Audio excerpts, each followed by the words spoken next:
Good morning masters. ಎಲ್ಲರಿಗೂ ಶುಭೋದಯ, ಶುಭ ಶುಕ್ರವಾರ. ಹಾಗೆ ಎಲ್ಲರಿಗೂ ವರಮಹಾಲಕ್ಷ್ಮಿಯ ಹಬ್ಬದ ಹಾರ್ದಿಕ ಶುಭಾಶಯಗಳು. ಆ ಲಕ್ಷ್ಮಿ ಕೃಪೆ ನಮ್ಗೆಲ್ರಿಗೂ ಆಗ್ಲಿ ಅಂತ. ಲಕ್ಷ್ಮೀ ಕ್ಷೀರ ಸಮುದ್ರ ರಾಜತನಯ ಶ್ರೀರಂಗಧಾಮೇಶ್ವರಿ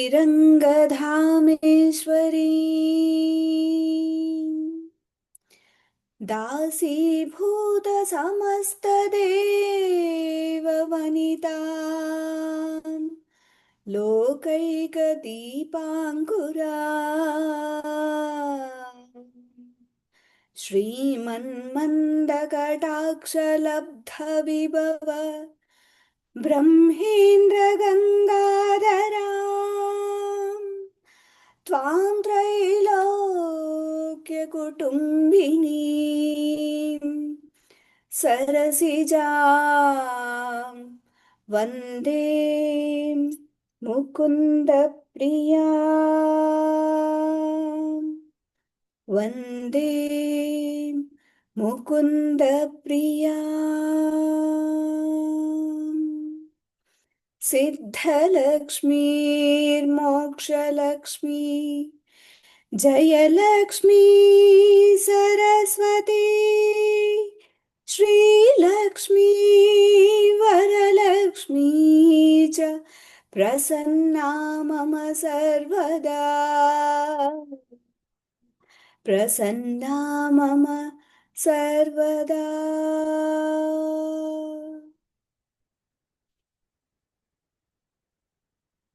ಥ್ಯಾಂಕ್ ಯು ಮಾಸ್ಟರ್ಸ್.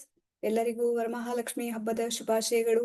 ಆ ಮಹಾತಾಯಿ ಲಕ್ಷ್ಮೀ ದೇವಿ ಎಲ್ಲರಿಗೂ ಧನ ಕನಕ ವಸ್ತು ವಾಹನಗಳನ್ನ ಕೊಡುತ್ತಾ ನಮ್ಮ ಆತ್ಮಜ್ಞಾನವನ್ನ ಆತ್ಮ ಜ್ಯೋತಿಯನ್ನ ಮುಕ್ತಿಯಡೆಗೆ ನಮಗಿರುವಂತಹ ಈ ಪಯಣವನ್ನ ಸುಸೂತ್ರವಾಗಿ ಕರ್ಕೊಂಡು ಹೋಗ್ಲಿ ಅಂತ ಎಲ್ಲರಿಗೂ ಶುಭ ಹಾರೈಸ್ತಾ ಈ ದಿನದ ಧ್ಯಾನವನ್ನ ಶುರು ಮಾಡೋಣ ಮಾಸ್ಟರ್ಸ್. ಎಲ್ಲರೂ ಧ್ಯಾನ ಸ್ಥಿತಿಗೆ ಬಂದ್ಬಿಡಿ. ಕೈ ಬೆರಳುಗಳನ್ನ ಬೆರಳೊಳಗೆ ಹಾಕೊಳ್ಳಿ, ಕಾಲ್ ಕ್ರಾಸ್ ಮಾಡ್ಕೊಳ್ಳಿ, ಹಗುರವಾಗಿ ಕಣ್ಮುಚ್ಕೊಳ್ಳಿ ಮಾಸ್ಟರ್ಸ್.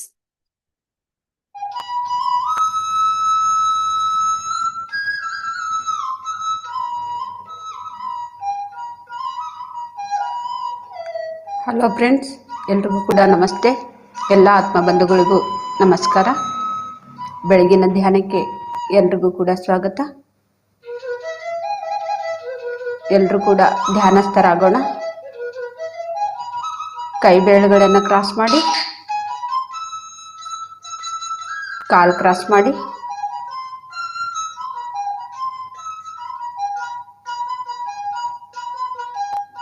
ಹಗುರವಾಗಿ ಕಣ್ಮುಚ್ಚಿ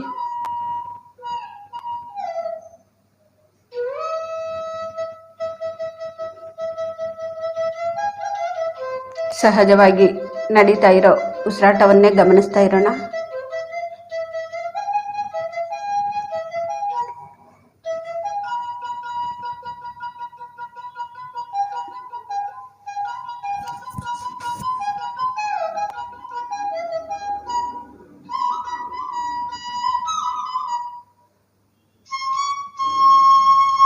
ನಮ್ಮ ಒಳಗಡೆ ನಾವು ಪ್ರಯಾಣ ಮಾಡೋಣ.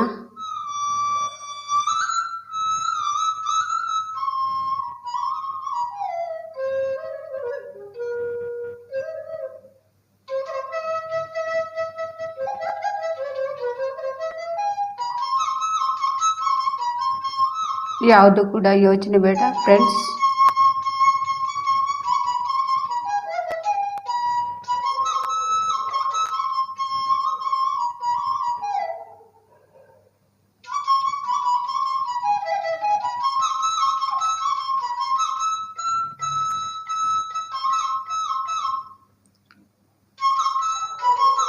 ಹುಣ್ಣಿಮೆಯ ದಿನದಂದು ಈ ಭೂಮಿ ಮೇಲೆ ಅದ್ಭುತವಾದಂತಹ ಎನರ್ಜಿ ಈ ಭೂಮಿ ಮೇಲೆ ಬರ್ತಾ ಇರುತ್ತೆ. ನಾವು ಮನಸ್ಸನ್ನು ಶೂನ್ಯ ಮಾಡಿಕೊಂಡಾಗ ಅಂಥ ಒಂದು ಅದ್ಭುತ ಶಕ್ತಿಯನ್ನು ನಾವು ಕೂಡ ತಗೊಳ್ತಾ ಇರ್ತೀವಿ. ಧ್ಯಾನದ ಮುಖಾಂತರ ಅಂಥ ಒಂದು ಅದ್ಭುತ ಶಕ್ತಿ ನಮಗೆ ಸಿಗ್ತಾ ಇರುತ್ತೆ.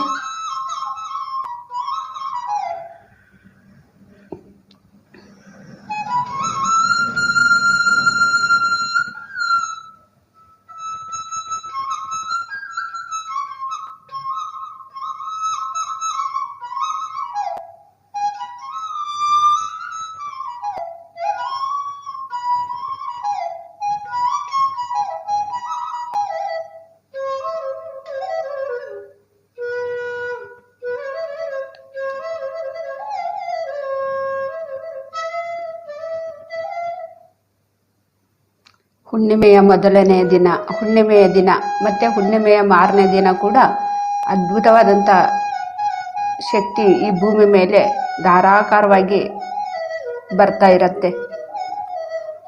ಈ ಸಮಯದಲ್ಲಿ ನಾವು ಹೆಚ್ಚು ಹೆಚ್ಚು ಧ್ಯಾನವನ್ನು ಮಾಡೋದ್ರಿಂದ ನಾವು ಬೇಗನೆ ಧ್ಯಾನದ ಸ್ಥಿತಿಗೆ ಹೋಗ್ತೀವಿ,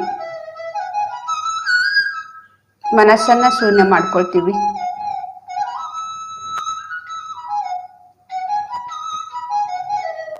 ಯಾವುದು ಕೂಡ ವಿಚಾರ ಇರೋದಿಲ್ಲ.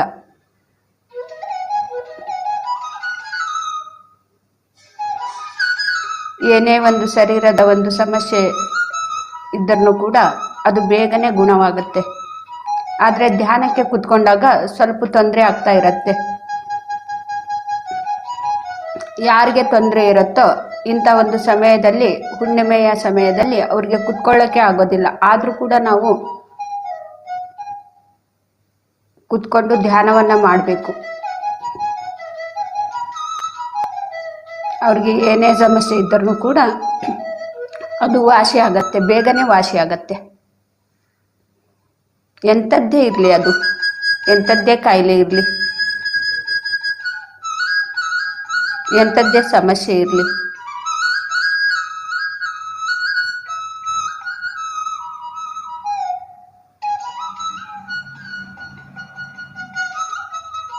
ಒಂದು ದೊಡ್ಡ ಸಮಸ್ಯೆ ಇದ್ದರೆ, ದೊಡ್ಡ ಕಾಯಿಲೆ ಇದ್ದರೆ ಒಂದ್ಸತಿ ಕೂತ್ಕೊಂಡ್ರೆ 5-6 ಗಂಟೆ, 7-8 ಗಂಟೆ ಆ ರೀತಿ ನಾವು ಕೂತ್ಕೋಬೇಕು. ಇಂಥ ಒಂದು ಸಮಯದಲ್ಲಿ, ಹುಣ್ಣಿಮೆಯ ದಿನದಲ್ಲಿ ಮತ್ತು ರಾತ್ರಿಯೆಲ್ಲ ಕೂತ್ಕೊಂಡಿರಬೇಕು. ಆಗ ಬೇಗನೆ ಅದನ್ನು ನಾವು ವಾಸಿ ಮಾಡ್ಕೊಳ್ತೀವಿ. ಯಾವುದೇ ಒಂದು ಡಾಕ್ಟ್ರ್ ಇಲ್ದೇ, ಯಾವುದೇ ಔಷಧಿ ಇಲ್ದೇ, ಯಾವುದೇ ಮಾತ್ರೆ ಇಲ್ಲದೇ ಅದಷ್ಟಕ್ಕದೇ ಕಡಿಮೆ ಆಗ್ತಾ ಇರತ್ತೆ ಈ ಒಂದು ಶಕ್ತಿಯಿಂದ. ಹುಣ್ಣಿಮೆಯ ಶಕ್ತಿಯಿಂದ ಎಲ್ಲವೂ ಕೂಡ ಅದಷ್ಟಕ್ಕದೇ ವಾಸಿ ಆಗ್ತಾ ಇರತ್ತೆ.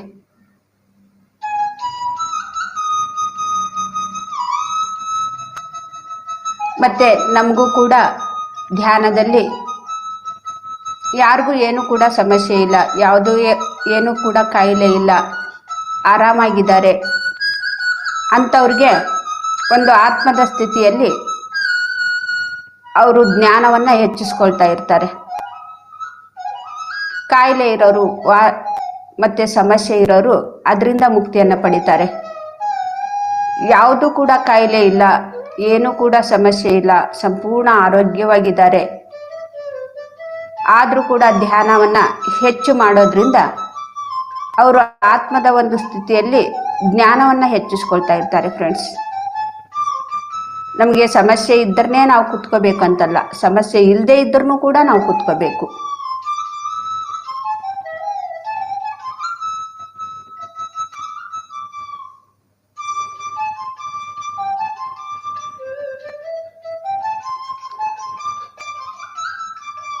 ನಾವು ಧ್ಯಾನವನ್ನು ಮಾಡ್ತಾ ಮಾಡ್ತಾ ಸಂಪೂರ್ಣ ಆರೋಗ್ಯ ಆನಂದದಿಂದ ನಾವು ಇದ್ದೀವಿ. ನಮ್ಗೆ ಇವಾಗ ಯಾಕೆ ಧ್ಯಾನ ಬೇಕು ಅಂತೇಳಿ ನಾವು ಕಡಿಮೆ ಮಾಡಬಾರ್ದು.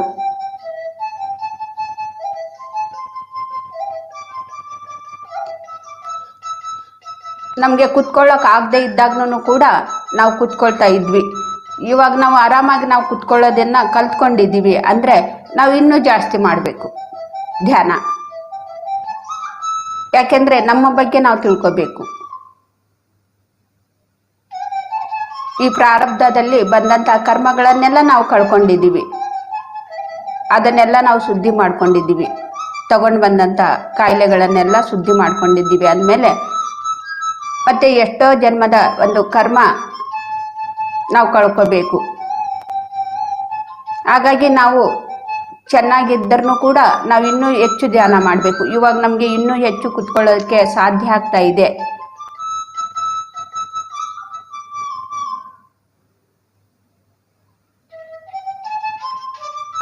ನಾವು 7-8 ಗಂಟೆ ಕೂತ್ಕೊಳ್ಳೋರು 12 ಗಂಟೆ 24 ಗಂಟೆ ಕೂಡ ನಮಗೆ ಕೂತ್ಕೊಳ್ಳೋಕೆ ಆಗ್ತಾ ಇದೆ ಅಂದರೆ ಅಷ್ಟೊತ್ತು ನಾವು ಕೂತ್ಕೋಬೇಕು. ಒಂದಿನ 2 ದಿನ 3 ದಿನ ನಮ್ಗೆ ಕುತ್ಕೊಳ್ಳೋಕೆ ಆಗ್ತಾ ಇದೆ, ನಮ್ಮ ಬಗ್ಗೆ ನಾವು ತಿಳ್ಕೋಬೇಕು, ಎಷ್ಟೋ ಜನ್ಮದ ಒಂದು ಕರ್ಮ ಶುದ್ಧಿ ಮಾಡ್ಕೋಬೇಕು ಅಂಥೇಳಿ ನಮಗೆ ಅನಿಸಿದ್ರೆ ನಾವು ಕುತ್ಕೊಳ್ಳೇಬೇಕು. ಆ ರೀತಿ ನಾವು ಮಾಡಲೇಬೇಕು ಧ್ಯಾನ. ನಾನು ಹೀಗೆ ಮಾಡಿರೋದು. ನಾನು ಮೊದಲು 7 ಗಂಟೆ 8 ಗಂಟೆ ಈ ರೀತಿ ಮಾಡಿ ಮಾಡಿ ಮಾಡಿ ನನ್ನ ಸಮಸ್ಯೆ ಕಾಯಿಲೆಗಳನ್ನೆಲ್ಲ ಹೋಗಿಸ್ಕೊಂಡ್ಬಿಟ್ಟೆ. ನನಗೆ ಯಾವುದು ಕೂಡ ಸಮಸ್ಯೆ ಇಲ್ಲ, ಯಾವುದು ಕೂಡ ಕಾಯಿಲೆ ಇಲ್ಲ. ಆದರೂ ಕೂಡ ನಾನು ಇನ್ನೂ ಹೆಚ್ಚು ಇವಾಗ ನನಗೆ ಕುತ್ಕೊಳ್ಳೋಕ್ಕಾಗ್ತಾ ಇದೆ, ನಾನು ಇನ್ನೂ ಹೆಚ್ಚು ಕುತ್ಕೋಬೇಕು ಅಂಥೇಳಿ ನಾನು ದಿನಗಟ್ಟಲೆ ನಾನು ಕುತ್ಕೊಳ್ಳೋದನ್ನು ಕಲ್ತ್ಕೊಳ್ತಾ ಇದ್ದೆ.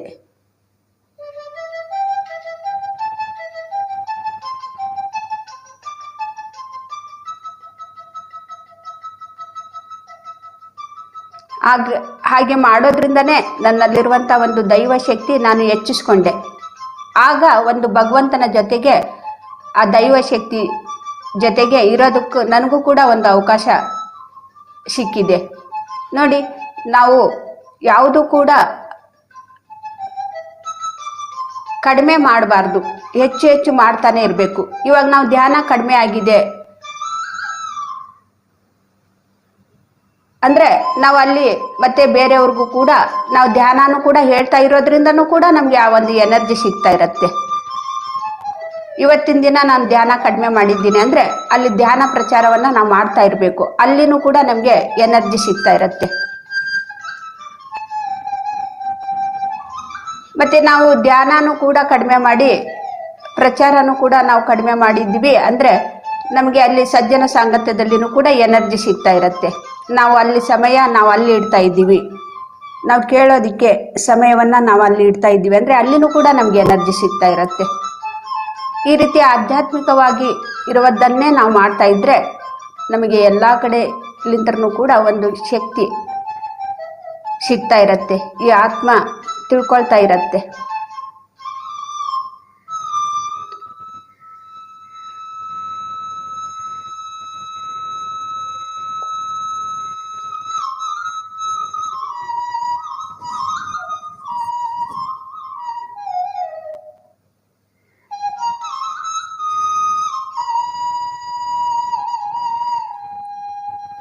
ಹೀಗೆ ನಾವು ಅಭ್ಯಾಸ ಮಾಡ್ತಾ ಇರೋದ್ರಿಂದ ನಾವು ಕಣ್ಣು ಮುಚ್ಚೆ ಕುತ್ಕೋಬೇಕು ಅಂತ ಏನೂ ಇಲ್ಲ. ಕಣ್ಣು ಬಿಟ್ಟರೂ ಕೂಡ ನಾವು ಧ್ಯಾನದ ಸ್ಥಿತಿಯಲ್ಲೇ ನಾವು ಇರೋದನ್ನು ಕಲ್ತ್ಕೋಬೇಕು. ಅದಷ್ಟಕ್ಕದೇ ಅದು ಆಗ್ತಾ ಇರುತ್ತೆ.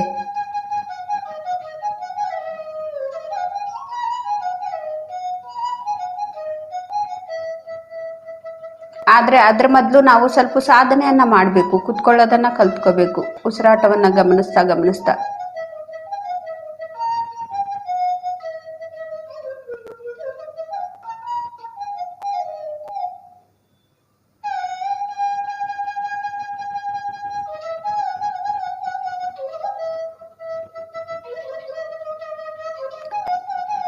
ಎಷ್ಟೋ ಸಾಧನೆ ಆದಮೇಲೆ ನಮಗೆ ಅನಿಸುತ್ತೆ ನಾನು ಕಣ್ಣು ಬಿಟ್ಟರೂ ಕೂಡ ನಾನು ಧ್ಯಾನದ ಸ್ಥಿತಿಯಲ್ಲೇ ನಾನು ಇದ್ದೀನಿ, ನನಗೆ ಯಾವುದು ಕೂಡ ವಿಚಾರಗಳು ಬರ್ತಾ ಇಲ್ಲ ಅಂತೇಳಿ ನಮಗೆ ಅನಿಸ್ಬಿಡತ್ತೆ.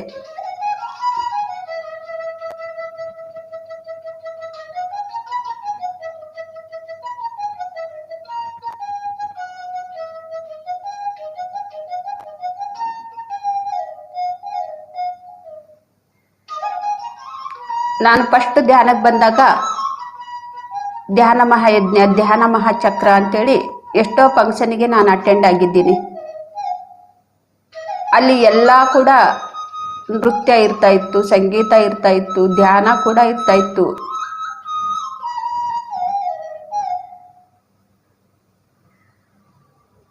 ಆದರೆ ನಾನು ಮಾತ್ರ ಯಾವುದು ಕೂಡ ಅದನ್ನು ಏನು ಕೂಡ ನೋಡ್ತಾ ಇರಲಿಲ್ಲ. ನನಗೆ ಅವಾಗ ನನ್ನ ಒಳ ಮನಸ್ಸಿನಿಂದ ನನಗೆ ಧ್ಯಾನನೇ ಬೇಕು ಅನ್ನಿಸ್ತಾ ಇತ್ತು. ನೀನು ಕಣ್ಣು ಮುಚ್ಕೊಂಡು ಧ್ಯಾನಕ್ಕೆ ಕುತ್ಕೋ ಅಂತೇಳಿ ನನ್ನ ಒಳ ಮನಸ್ಸಿನಿಂದನೇ ನನಗೆ ಬರ್ತಾ ಇತ್ತು. ಏನೋ ನೃತ್ಯ ಇದ್ರೂ ಕೂಡ ಯಾವುದೇ ಒಂದು ಅಲ್ಲಿ ಫಂಕ್ಷನ್ ನಡೀತಾ ಇದ್ರೂ ಕೂಡ ನಾನು ಏನು ಕೂಡ ಕಣ್ಣು ಬಿಟ್ಟು ಏನು ಕೂಡ ನೋಡ್ತಾ ಇರಲಿಲ್ಲ.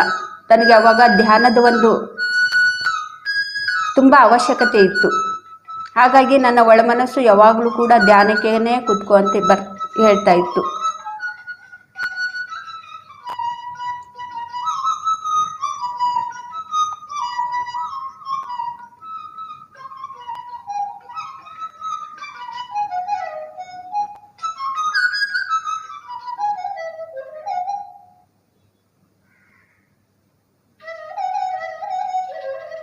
ಆಮೇಲೆ ಮನೆಗೆ ಬಂದ್ರೂ ಕೂಡ ನಾನು ಅದನ್ನೇ ಅಭ್ಯಾಸ ಮಾಡ್ತಾ ಇದ್ದೆ. ಯಾವಾಗಲೂ ಕೂಡ ಧ್ಯಾನಕ್ಕೆ ನಾನು ಕೂತ್ಕೊಳ್ತಾ ಇದ್ದೆ.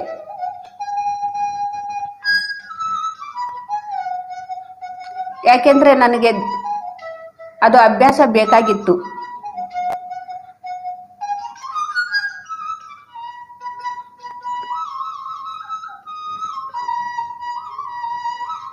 ನನ್ನ ವಿಚಾರಗಳನ್ನೆಲ್ಲ ನಾನು ಖಾಲಿ ಮಾಡ್ಕೋಬೇಕಾಗಿತ್ತು. ಎಷ್ಟೋ ತುಂಬ್ಕೊಂಬಿಟ್ಟಿದ್ನಲ್ವ, ಅದನ್ನೆಲ್ಲ ಖಾಲಿ ಆಗಬೇಕಾಗಿತ್ತು. ಅದಕ್ಕೆ ನನಗೆ ಧ್ಯಾನ ಬೇಕಾಗಿತ್ತು. ಉಸಿರು ಗಮನಿಸೋದನ್ನು ನನಗೆ ಬೇಕಾಗಿತ್ತು.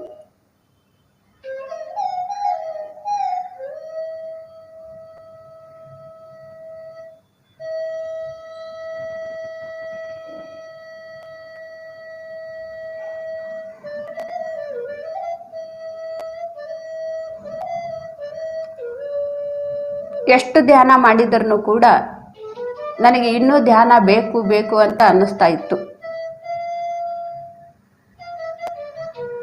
ನನಗೆ ಧ್ಯಾನವನ್ನು ಬಿಟ್ಟು ಬೇರೆ ಯಾವುದು ಕೂಡ ಬೇಡ ಅಂತ ನನಗನ್ನಿಸ್ತಾ ಇತ್ತು.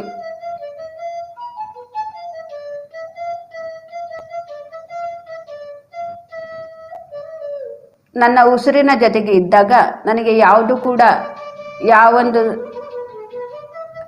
ಪ್ರವಚನನೂ ಬೇಡ, ಯಾವೊಂದು ಸಂಗೀತ ಕಲೆಗಳನ್ನು ನೋಡೋದು, ನೃತ್ಯ ಅದು ಎಲ್ಲ ಇರ್ತಾ ಇತ್ತು. ಅದು ಯಾವುದು ಕೂಡ ನನಗೆ ನೋಡೋದೇ ಬೇಡ. ಮತ್ತೆ ಸ್ವಾಧ್ಯಾಯ ಕೂಡ ನನಗೆ ಬೇಡ, ಯಾವುದು ಕೂಡ ಬೇಡ. ಕೇವಲ ನನ್ನ ಉಸಿರಾಟದ ಜೊತೆಗೆ ನಾನು ಇರಬೇಕು ಅಂತೇಳಿ ನನಗೆ ಅಷ್ಟೇ ಅನ್ನಿಸ್ತಾ ಇತ್ತು. ಅದು ಬಿಟ್ಟು ನನಗೆ ಏನು ಕೂಡ ಅನ್ನಿಸ್ತಾ ಇರಲಿಲ್ಲ. ಯಾಕೆಂದ್ರೆ ನನಗೆ ಅದರ ಒಂದು ಅಭ್ಯಾಸ ಬೇಕಾಗಿತ್ತು ಫಸ್ಟು.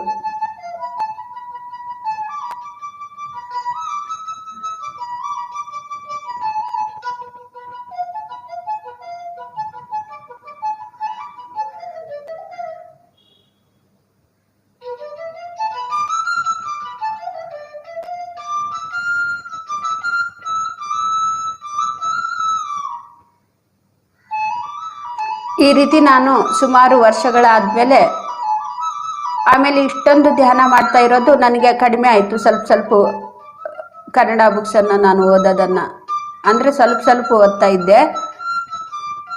ನನಗೆ ಬೇಕಾಗಿರೋದನ್ನು ನಾನು ಅದರಲ್ಲಿ ಸಿಗ್ತಾ ಇತ್ತು. ನನಗೆ ಅಷ್ಟು ಮಾತ್ರ ಓದಿ ಮತ್ತೆ ನಾನು 1 ಪೇಜು ಅಥವಾ ಅರ್ಧ ಪೇಜು ಆ ರೀತಿನೇ ಅಷ್ಟೇ ಓದ್ತಾ ಇದ್ದೆ.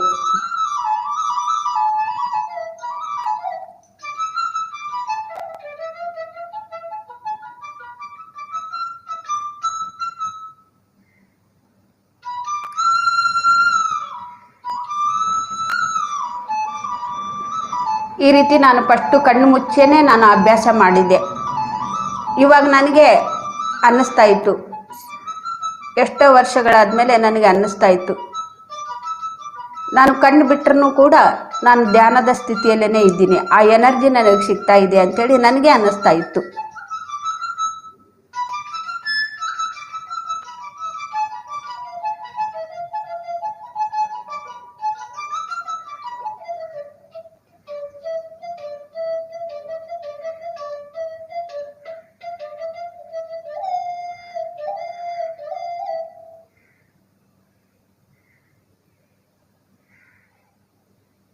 ಯಾವಾಗ ನಾನು ಈ ರೀತಿ ಹೆಚ್ಚು ಧ್ಯಾನವನ್ನು ಮಾಡ್ತಾ ನನ್ನ ಜೊತೆಗೆ ನಾನು ಇದ್ದಾಗ ನನ್ನ ಒಳ ಮನಸ್ಸು, ನಾನು ಬೇರೆ ಯಾರಾದರೂ ಹೇಳಿದರೆ ಅದನ್ನು ಕೇಳೋದನ್ನೇ ಬಿಟ್ಬಿಟ್ಟೆ. ನನ್ನ ಒಳ ಮನಸ್ಸು ಏನು ಹೇಳ್ತಾ ಇದೆ ಅದನ್ನು ಮಾತ್ರ ನಾನು ಕೇಳೋದನ್ನು ಅಭ್ಯಾಸ ಮಾಡಿಕೊಂಡೆ.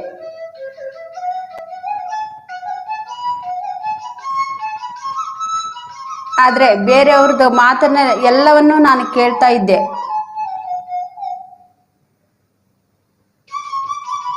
ಆದರೆ ನನಗೇನು ನನ್ನ ಒಳ ಮನಸ್ಸು ಏನು ಹೇಳ್ತಾ ಇರುತ್ತೋ ಅದನ್ನು ಮಾತ್ರ ನಾನು ಮಾಡ್ತಾ ಇದ್ದೆ.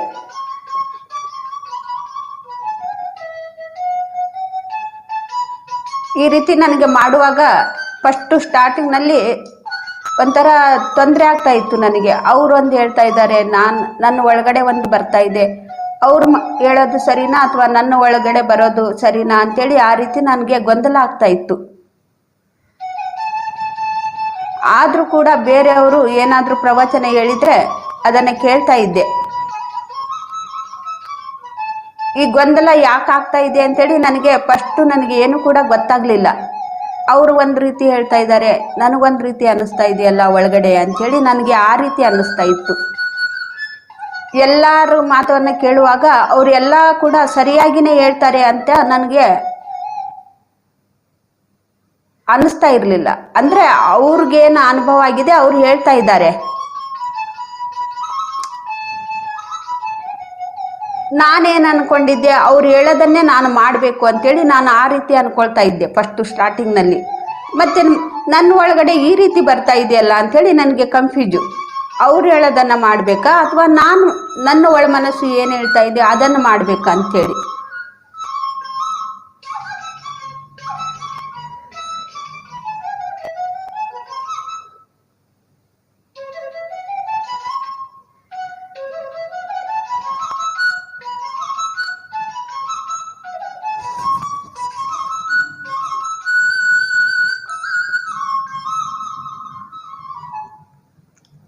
ಆದರೆ ನಾನು ಧ್ಯಾನ ಮಾತ್ರ ಬಿಡ್ತಾ ಇರಲಿಲ್ಲ.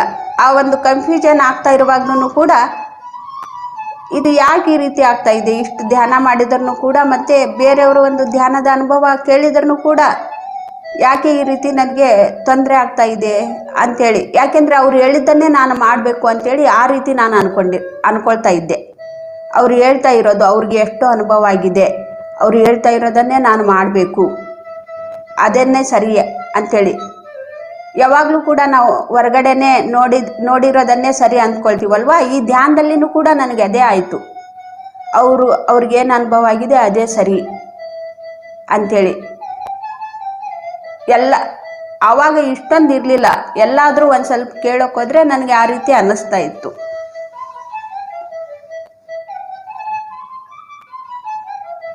ಮತ್ತು ಸೋಮವಾರ ಇಲ್ಲೇ ಕಬ್ಬನ್ಪೇಟೆ, ನಾವು ಇರೋದು ಕಬ್ಬನ್ಪೇಟೆಯಲ್ಲಿ, ಅಲ್ಲಿ ಸತ್ಸಂಗನೂ ಕೂಡ ನಡೀತಾ ಇತ್ತು. ಸೋಮವಾರ ಹೋಗ್ತಾ ಇದ್ದೆ. ಒಬ್ಬೊಬ್ಬರು ಮಾಸ್ಟ್ರು ಬಂದು ಒಂದೊಂದು ವಾರ ಕ್ಲಾಸ್ ಬೇರೆ ಬೇರೆ ಮಾಸ್ಟ್ರು ಬಂದು ಕ್ಲಾಸನ್ನು ತಗೊಳ್ತಾ ಇದ್ರು.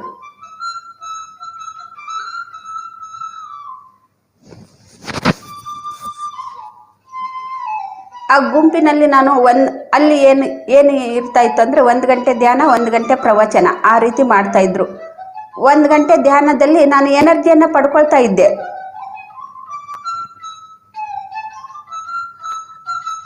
ಬೇರೆ ಮಾಸ್ಟರ್ ಬಂದು ಅಲ್ಲಿ ಪ್ರವಚನ ಮಾಡ್ತಾ ಇರುವಾಗ ಅದನ್ನು ಕೇಳಿ ನಾನು ಅವ್ರು ಹೇಳ್ತಾ ಇದ್ದಾರಲ್ವ, ನನಗೆ ಹಾಗೆ ಮಾಡಬೇಕು ಅಂತ ನನಗೆ ಯಾಕೆ ಅನ್ನಿಸ್ತಾ ಇಲ್ಲ,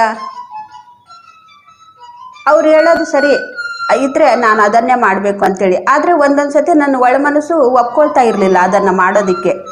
ಆದರೂ ಕೂಡ ಅವ್ರು ಯಾಕೆ ಹೇಳ್ತಾ ಇದ್ದಾರೆ ಮಾಡು ಅಂಥೇಳಿ.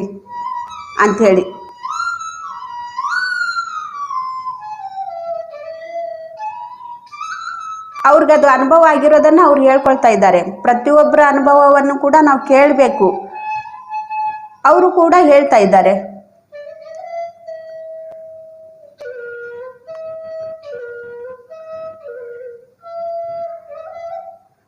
ಅದೇ ಯೋಚನೆಯಲ್ಲೇ ನಾನು ಯಾವಾಗಲೂ ಕೂಡ ಇರ್ತಾ ಇದ್ದೆ. ಇದು ಯಾಕೆ ಈ ರೀತಿ ಆಗ್ತಾ ಇದೆ, ಹೀಗೆ ಯಾಕೆ ಆಗ್ತಾ ಇದೆ ಅಂಥೇಳಿ.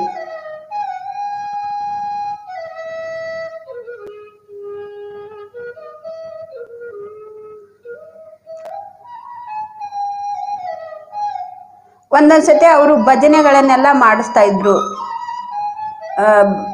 ಭಜನೆ ಅದು ಎಲ್ಲ ಬೇರೆ ಮಾಸ್ಟ್ರು, ಒಂದು ಪಿರಮಿಡ್ ಮಾಸ್ಟರ್ಗಳಿಗೆಲ್ಲ ಬೇರೆ ಮಾಸ್ಟ್ರಿಗೂ ಕೂಡ ಒಂದೊಂದು ಸತಿ ಅಲ್ಲಿ ಕರೆಸ್ತಾ ಇದ್ರು. ಆವಾಗ ನನಗೆ ಅಲ್ಲಿ ಕೂತ್ಕೊಳ್ಳೋಕ್ಕೆ ಸ್ವಲ್ಪ ಕಷ್ಟನೇ ಆಗ್ತಾ ಇತ್ತು. ಆ ಸಮಯದಲ್ಲಿ ನನಗೆ ನನ್ನ ಮನಸ್ಸು ಒಪ್ಕೊಳ್ತಾ ಇರಲಿಲ್ಲ. ಆ ಆದರೂ ಕೂಡ ಅವರು ಅದನ್ನು ಮಾಡ್ತಾ ಇದ್ದಾರೆ ಅಂದರೆ ಆ ಭಜನೆ ಮಾಡ್ತಾ ಇದ್ದಾರೆ, ಅದು ಮಾಡ್ತಾ ಇದ್ದಾರೆ, ಅದು ಎಲ್ಲ ಸರಿಯಾಗಿ ಇದೆ. ಮತ್ತು ನಾನು ಯಾಕೆ ಇಷ್ಟೊಂದು ಕಷ್ಟಪಡ್ತಾ ಇದ್ದೀನಿ ಇಲ್ಲಿ ಕೂತ್ಕೊಳ್ಳೋಕ್ಕೆ ಅಂಥೇಳಿ ನನಗೆ ತುಂಬಾ ಗೊಂದಲ ಆಗ್ತಾ ಇತ್ತು ಆ ಸಮಯದಲ್ಲಿ. ಆಮೇಲೆ ಎಷ್ಟೋ ವರ್ಷಗಳಾದಮೇಲೆ ನನಗೆ ಗೊತ್ತಾಯಿತು, ಎಲ್ಲರ ಮಾತನ್ನು ನಾನು ಕೇಳಬೇಕು,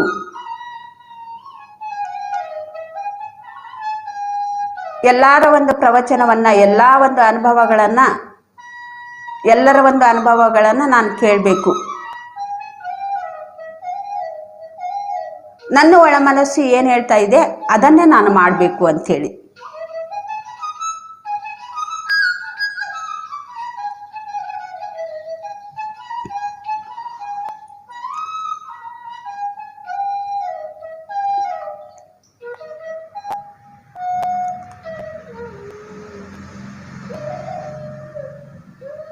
ಆಗ್ಲಿಂತ್ರ ನನಗೆ ಈ ರೀತಿ ಗೊಂದಲ ಆಗೋದನ್ನು, ನನ್ನ ಒಳ ಮನಸ್ಸು ಏನು ಹೇಳ್ತಾ ಇದೆ ಅದನ್ನೇ ನಾನು ಮಾಡೋದ್ರಿಂದ ಈ ರೀತಿ ಏನು ತೊಂದರೆ ಆಗ್ತಾ ಇತ್ತು ಅದು ನಿಂತೋಯ್ತು, ಶಾಂತವಾಗೋಯ್ತು. ಯಾಕೆಂದರೆ ನನ್ನ ಒಳ ಮನಸ್ಸು ಏನು ಹೇಳ್ತಾ ಇದೆ ಅದನ್ನೇ ನಾನು ಮಾಡ್ತಾ ಇದ್ದೀನಿ. ಅದು ನನಗೆ ಸಮಾಧಾನ ಅನ್ನಿಸ್ತಾ ಇತ್ತು.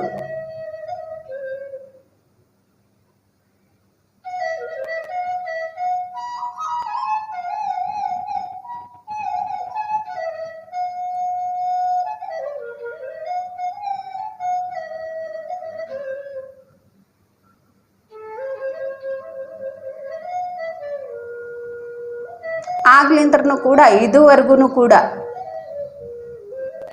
ನನಗೆ ಈ ವಿಷಯ ಯಾವಾಗ ಗೊತ್ತಾಯಿತು ಅವಾಗ್ಲಿಂದ್ರೂ ಕೂಡ ನಾನು ಬೇರೆಯವ್ರದ್ದನ್ನೆಲ್ಲ ಕೇಳ್ತೀನಿ. ಆದರೆ ನನ್ನ ಒಳ ಮನಸ್ಸು ನನಗೇನು ಹೇಳುತ್ತೆ ನಾನು ಅದನ್ನೇ ಮಾಡ್ತೀನಿ.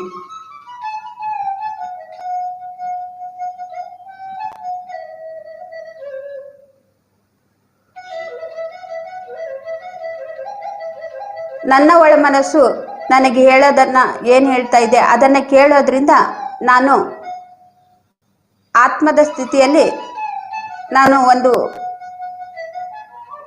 ಹೆಚ್ಚಿನ ಒಂದು ಆಧ್ಯಾತ್ಮಿಕ ವಿಷಯಗಳನ್ನು ನಾನು ತಿಳ್ಕೊಳ್ತಾ ಇರ್ತೀನಿ. ಸತ್ಯದ ಬಗ್ಗೆ ನಾನು ತಿಳ್ಕೊಳ್ತಾ ಇರ್ತೀನಿ.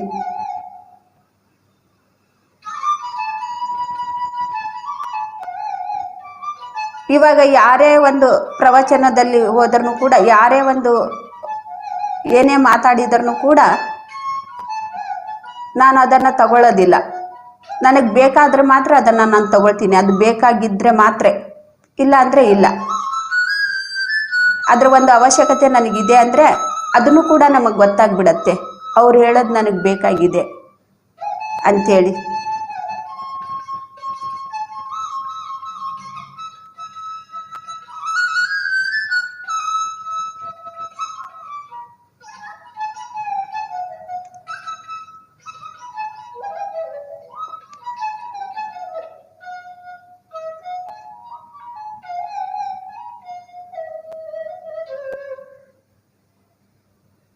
ಆಗ ಎಲ್ಲ ಒಂದು ಗೊಂದಲ ಒಂದು ಸ್ಥಿತಿಯಲ್ಲಿ ನಾನಿರೋದನ್ನು, ನನ್ನ ಒಳ ಮಾತನ್ನು, ನನ್ನ ಒಂದು ಮಾತನ್ನು ನಾನೇ ಕೇಳ್ತಾ ಇದ್ದು ನಾನು ಸಾಧನೆಯನ್ನು ಮಾಡ್ತಾ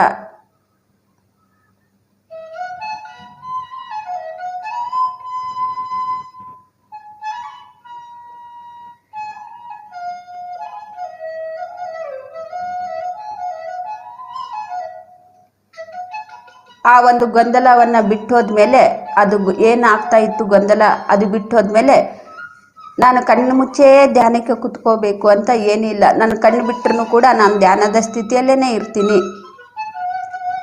ನಾನು ಕಣ್ಣು ಬಿಟ್ಟರೂ ಕೂಡ ನಾನು ಧ್ಯಾನದ ಒಂದು ಅಭ್ಯಾಸ ಮಾಡ್ತಾ ಇರ್ತೀನಿ. ಕಣ್ಣು ಮುಚ್ಚಿದ್ರೂ ಕೂಡ ಅಭ್ಯಾಸ, ಕಣ್ಣು ಬಿಟ್ಟರೂ ಕೂಡ ಅಭ್ಯಾಸ, ಕೇಳ್ತಾ ಇದ್ರೂ ಕೂಡ ಅಭ್ಯಾಸ, ಮಾತಾಡ್ತಾ ಇದ್ರೂ ಕೂಡ ಅಭ್ಯಾಸ. ಈ ರೀತಿ ಎಲ್ಲವೂ ಕೂಡ ಅದಷ್ಟಕ್ಕದೇ ಆಗ್ತಾ ಇದೆ ನನಗೆ.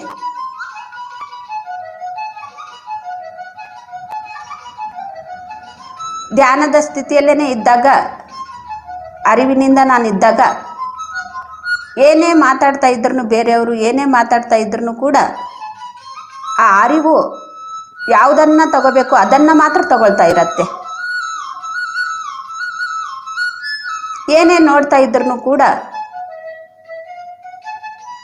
ಯಾವಾಗಲೂ ಕೂಡ ಅರಿವಿನಿಂದ ಇರೋದ್ರಿಂದ ಯಾವುದನ್ನ ತಗೋಬೇಕು ಅದನ್ನ ಮಾತ್ರ ತಗೊಳತ್ತೆ.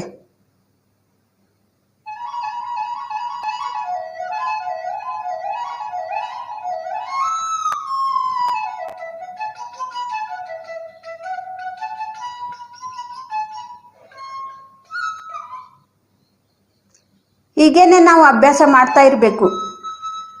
ಕಾಯಿಲೆ ಇದ್ದರೂ ಕೂಡ ಆರೋಗ್ಯದಿಂದ ಇದ್ದರೂ ಕೂಡ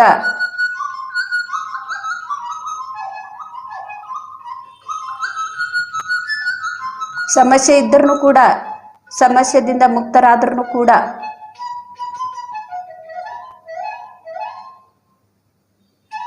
ಹೀಗೆ ನಾವು ಪ್ರತಿದಿನ ಕೂಡ ಅಭ್ಯಾಸ ಮಾಡ್ತಾನೆ ಇರಬೇಕು.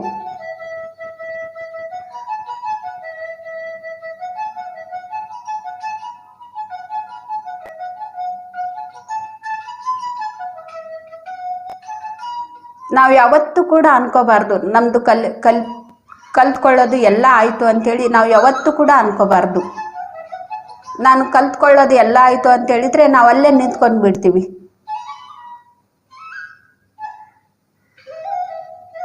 ಇಷ್ಟು ದಿನ ಏನು ಅಭ್ಯಾಸ ಮಾಡಿದ್ದೀವೋ ಅದನ್ನು ಹಾಗೆ ನಿಂದ್ರಿಸ್ಬಿಟ್ರೆ ಮತ್ತೆ ಮೊದಲಿಂದ ಮತ್ತೆ ನಾವು ಶುರು ಮಾಡಬೇಕಾಗತ್ತೆ.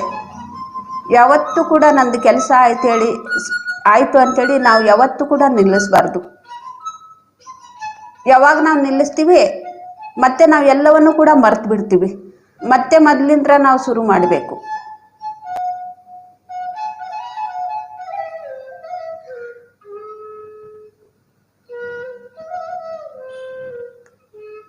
ನಾವು ಎಷ್ಟೇ ತಿಳ್ಕೊಳ್ತಾ ಇದ್ರೂ ಕೂಡ ಎಷ್ಟೇ ಧ್ಯಾನ ಮಾಡ್ತಾ ಇದ್ರೂ ಕೂಡ ಇನ್ನೂ ನಾವು ಕಲ್ತ್ಕೊಳ್ಳೋದು ಇನ್ನೂ ಇದೆ, ಇನ್ನೂ ಇದೆ, ಇನ್ನೂ ಇದೆ. ನನಗೆ ಹಾಗೆ ಅನ್ನಿಸ್ತಾ ಇರತ್ತೆ, ಎಷ್ಟೊಂದಿದೆಯಪ್ಪ ಕಲ್ತ್ಕೊಳ್ಳೋದು, ನಾನು ಏನು ಕಲ್ತ್ಕೊಳ್ಳೋದೇ ಇಲ್ಲ ಅಂಥೇಳಿ ಅಂದ್ಕೊಂಡಿದ್ದೆ, ಎಷ್ಟೊಂದಿದೆಯಲ್ವಾ ಕಲ್ತ್ಕೊಳ್ಳೋದು ಅಂಥೇಳಿ ನನಗೆ ಹಾಗೆ ಅನ್ನಿಸ್ತಾ ಇದೆ, ನನಗೆ ಹಾಗೆ ಅನ್ನಿಸ್ತಾ ಇರತ್ತೆ.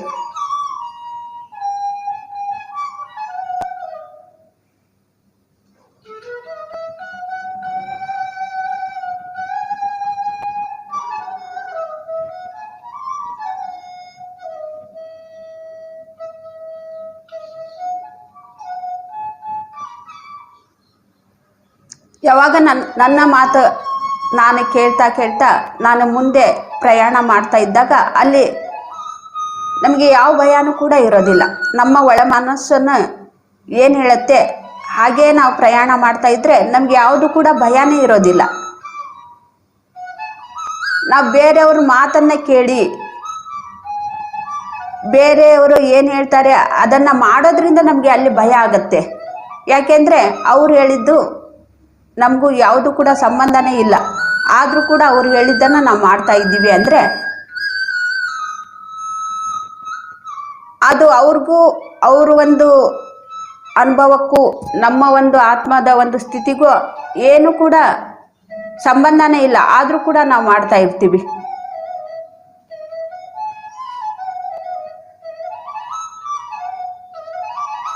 ಒಂದ್ಸತಿ ಏನಾಯಿತು ಅಂದರೆ ಬೇರೆಯವರು ಧ್ಯಾನ ಪ್ರಚಾರ ಮಾಡ್ತಾ ಇರುವಾಗ ನಾನು ಅವ್ರಿಗೆ ಎಲ್ಲ ಕಡೆನೂ ಹೋಗಿ ಎಲ್ಲೆಲ್ಲಿ ಧ್ಯಾನ ಮಾಡೋರಿದ್ದಾರೆ ಅವ್ರಿಗೆ ಆ ಒಂದು ಅಡ್ರೆಸ್ ನಾನು ಕೊಡ್ತಾ ಇದ್ದೆ, ನೀವು ಧ್ಯಾನಕ್ಕೆ ಹೇಳ್ಕೊಡೋದಕ್ಕೆ ಬನ್ನಿ ಅಂಥೇಳಿ. ನಾನು ಸ್ವಲ್ಪ ದಿನ ಆ ಕೆಲಸ ಮಾಡೋಕೆ ಅಂತೇಳಿ ಒಪ್ಕೊಂಡೆ. ಯಾಕೆಂದರೆ ನನಗೆ ಧ್ಯಾನದ್ದು ಅಷ್ಟೊಂದು ಹೇಳೋದಕ್ಕೆ ಬರೋದಿಲ್ಲ, ಅವರು ಚೆನ್ನಾಗಿ ಹೇಳ್ತಾರೆ, ಅದಕ್ಕೋಸ್ಕರನೇ ಅವರಿದ್ದಾರೆ. ಎಲ್ಲ ಕಡೆನೂ ಧ್ಯಾನದ ಒಂದು ತರಗತಿಯನ್ನು ಎಲ್ಲಿರುತ್ತೋ ಅವ್ರನ್ನ ಕರೆಸ್ಬಿಟ್ಟು ಅವ್ರಲಿಂತ್ರನೇ ಹೇಳಿಸ್ಬೇಕು ಅಂಥೇಳಿ. ಆದರೆ ಅದು ನನಗೆ ಸ್ಟಾರ್ಟಿಂಗ್ಲಿಂತ್ರನೇ ಮೊದಲೇ ದಿನದಿಂದನೇ ನನಗೆ ಅವರು ಹೋಮ್ವರ್ಕ ನೀನು ಯಾಕೆ ಮಾಡ್ತಾ ಇದ್ದೀಯಾ ಅಂಥೇಳಿ ನನಗೆ ಆ ರೀತಿ ಬಂತು. ಅದು ಅವ್ರ ಕೆಲಸ, ಅದು ಅವರೇ ಮಾಡಬೇಕು. ನೀನು ಯಾಕೆ ಮಾಡ್ತಾ ಇದೀಯಾ, ನಿನ್ನ ಕೆಲಸ ಏನಿದೆ ನೀನು ಮಾಡು ಅಂತೇಳಿ ನನಗೆ ಹಾಗೆ ಬಂತು. ಆದರೆ ನನಗೆ ಅಷ್ಟು ಸ್ಪಷ್ಟವಾಗಿ ಅದು ಗೊತ್ತಾಗಲಿಲ್ಲ.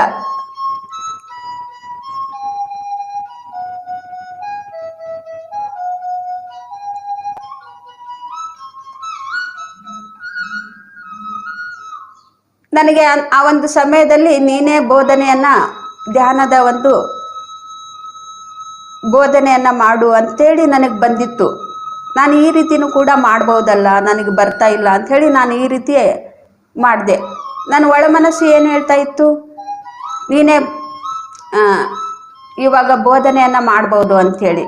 ಆದರೆ ನನಗೆ ಬರೋದಿಲ್ಲ ಅಂಥೇಳಿ ಅದೇ ನನ್ನ ಮೈಂಡಲ್ಲಿ ಅದೇ ಇದೆ, ನನಗೆ ಬರೋದಿಲ್ಲ ಅಂಥೇಳಿ.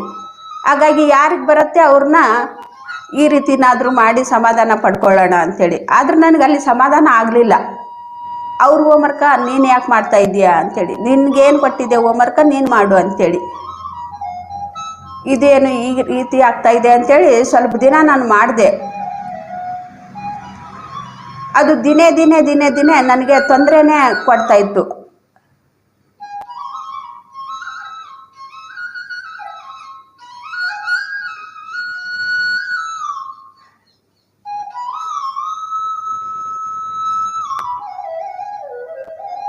ಆಮೇಲೆ ನಾನೇ ಮಾಡೋಣ ಅಂಥೇಳಿ ಅವಾಗ ನಾನು ತೀರ್ಮಾನ ತಗೊಂಡೆ. ಅದು ಹೇಗೆ ಮಾಡಿದ್ರು ಕೂಡ ಅದು ನನಗೇ ಬರ್ತಾ ಇದೆ, ನೀನೇ ಮಾಡಬೇಕು ಅಂಥೇಳಿ.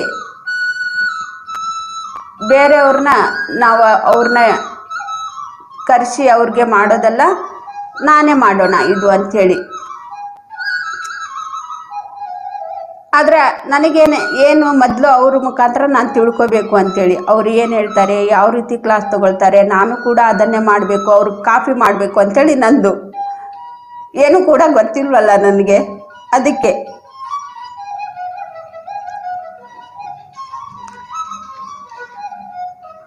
ಅವರು ಕುಂದಿರಿಸಿ ಧ್ಯಾನದ ಒಂದು ಬಗ್ಗೆ ಹೇಳ್ತಾ ಇರುವಾಗಲೂ ಕೂಡ ನನ್ನ ಮನಸ್ಸು ಸಮಾಧಾನವಾಗಿ ಇರ್ತಾ ಇರಲಿಲ್ಲ.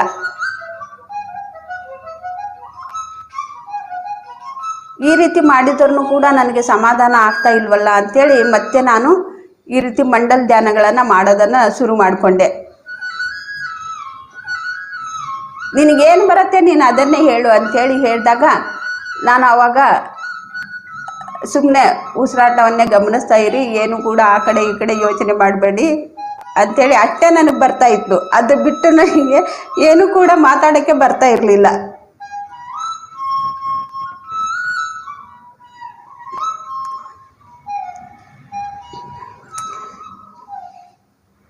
ಇವಾಗ ಪತ್ರಿ ಸರ್ ಕೂಡ ಅದನ್ನೇ ಹೇಳ್ತಾರೆ.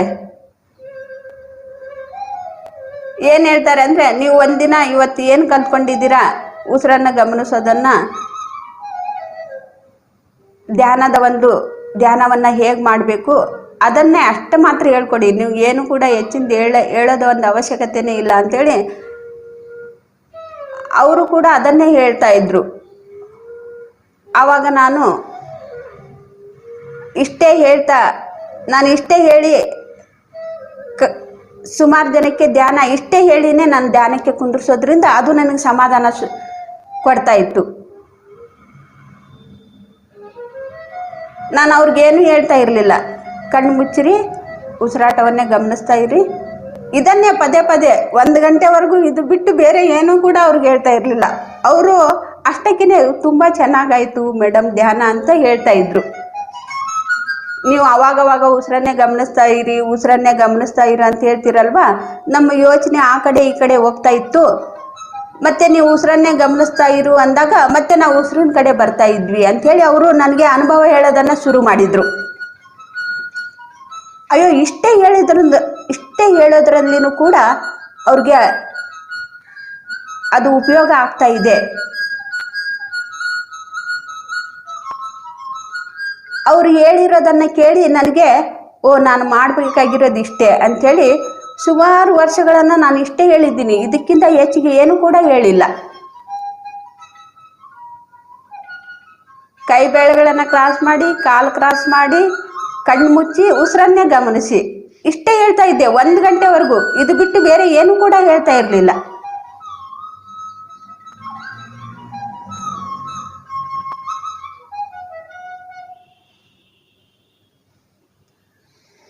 ಇದು ನನಗೆ ಸಮಾಧಾನ ಕೊಡೋದಕ್ಕೆ, ನನ್ನ ಒಳಗಡೆನೆ ನನಗೆ ಸಮಾಧಾನವಾಗಿದೆ. ನಾನು ಇವಾಗ ಸರಿಯಾಗಿ ಮಾಡ್ತಾ ಇದ್ದೀನಿ.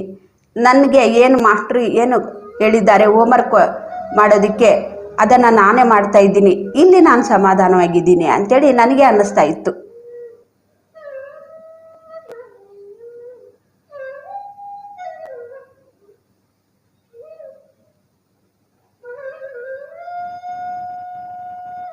ನಾವು ಬೇರೆಯವ್ರಿಗೆ ನಾವು ಹೋಮ್ವರ್ಕ್ ಕೂಡ ನಾವು ಮಾಡಿಕೊಡ್ಬಾರ್ದು. ನಮ್ಮ ಹೋಮ್ವರ್ಕ್ ನಾವೇ ಮಾಡಬೇಕು, ಬೇರೆಯವ್ರಲಿಂತ್ರ ನಾವು ಮಾಡಿಸ್ಬಾರ್ದು. ಇಷ್ಟು ಒಂದು ಸಣ್ಣ ವಿಷಯ ತಿಳ್ಕೊಳ್ಳೋದಕ್ಕೋಸ್ಕರನೇ ನನಗೆ ಎಷ್ಟೋ ದಿನಗಳವರೆಗೂ ನಾನು ಇದನ್ನು ತಿಳ್ಕೊಬೇಕಾಯ್ತು. ಯಾಕೆ ಈ ರೀತಿ ಆಗ್ತಾ ಇದೆ, ಯಾಕೆ ಈ ರೀತಿ ಆಗ್ತಾ ಇದೆ, ಮತ್ತೆ ನಾನು ಧ್ಯಾನ ಮಾಡಿಸ್ತಾ ಇದ್ದೀನಲ್ಲ, ಅವ್ರಿಗೆ ನಾನು ಹೇಳಿದ್ರೇನು ಅವ್ರು ಬಂದು ಹೇಳಿದ್ರೇನು ಅಂಥೇಳಿ. ಇದು ಎಲ್ಲ ವಿಚಾರ ನನಗೇನು ಕೂಡ ಗೊತ್ತಿಲ್ಲ ಆವಾಗ.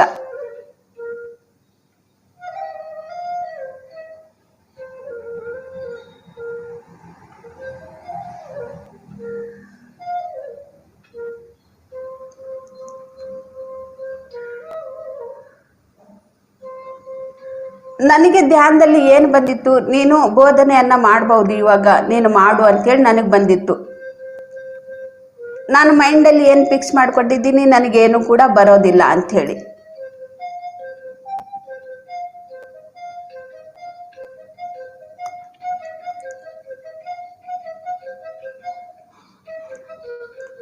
ಮತ್ತೆ ಧ್ಯಾನ ಮಾತ್ರ ಬಿಡ್ತಾ ಇರಲಿಲ್ಲ.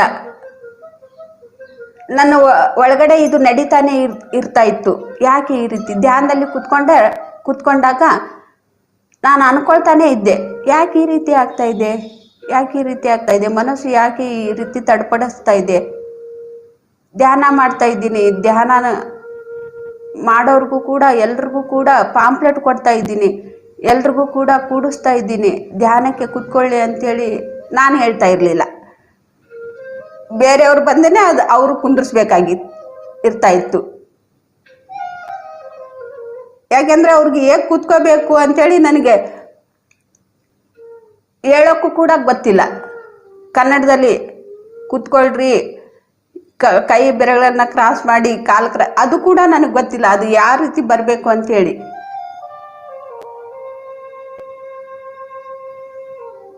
ಯಾವ ರೀತಿ ಹೇಳ್ಬೇಕು ಅಂತೇಳಿ.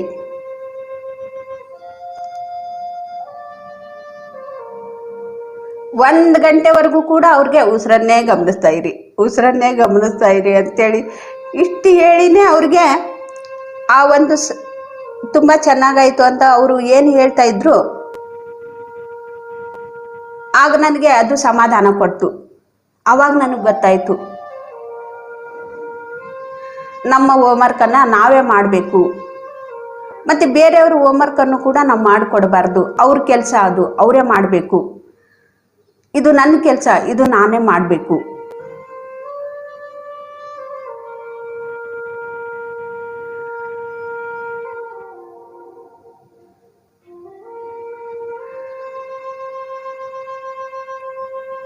ಆಗ್ಲಿಂತ್ರನೂ ಕೂಡ ಇವಾಗಿನವರೆಗೂ ಕೂಡ ನಾನು ಎಲ್ಲರ ಒಂದು ಮಾತನ್ನು ಕೇಳಿದ್ರೂ ಕೂಡ ಯಾವುದೇ ಒಂದು ಬುಕ್ಸು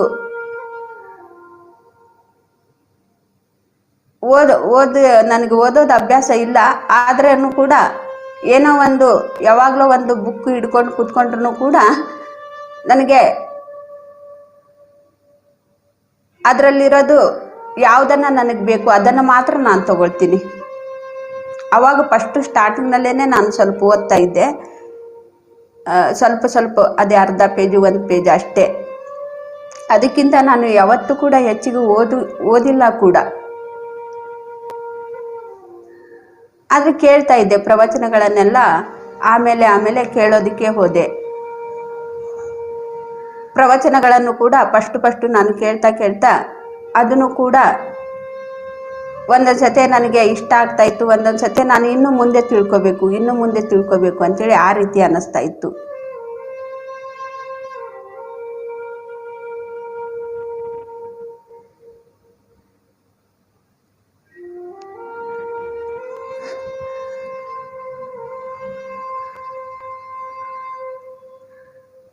ಆಮೇಲೆ ಎಲ್ಲಾನು ಬಿಟ್ಬಿಟ್ಟು ನಾನೇನು ಮಾಡಿದೆ, ನನ್ನ ಸಂಗತ್ಯದಲ್ಲಿ ಇರೋದ್ರಿಂದನೇ ನನಗೆ ಸಮಾಧಾನ ಸಿಗ್ತಾ ಇದೆ. ಇನ್ನೂ ಹೆಚ್ಚು ನನ್ನ ಸಂಘದಲ್ಲೇ ನಾನಿರಬೇಕು, ನನ್ನ ಜೊತೆಗೇ ನಾನಿರಬೇಕು, ನನ್ನ ಉಸಿರಾಟದ ಜೊತೆಗೇ ನಾನಿರಬೇಕು ಅಂಥೇಳಿ ಇನ್ನೂ ಹೆಚ್ಚು ಹೆಚ್ಚು ಅಭ್ಯಾಸ ಮಾಡೋದನ್ನು ಕಲ್ತ್ಕೊಂಡೆ. ಪತ್ರಿ ಸರ್ ಅವ್ರದ್ದು ಒಂದು ಫಂಕ್ಷನ್ ಧ್ಯಾನ ಮಹಾಯಜ್ಞ, ಧ್ಯಾನ ಮಹಾಚಕ್ರ ಇದ್ರೂ ಕೂಡ ಅಲ್ಲಿ ಅಖಂಡ ಧ್ಯಾನ ಅಂಥೇಳಿ ತುಂಬ ದೂರದ ಅಲ್ಲಿ ಒಂದು ಧ್ಯಾನ ಒಂದು ಕಡೆ, ಅಖಂಡ ಧ್ಯಾನ ಇನ್ನೊಂದು ಕಡೆ ಇರ್ತಾ ಇತ್ತು.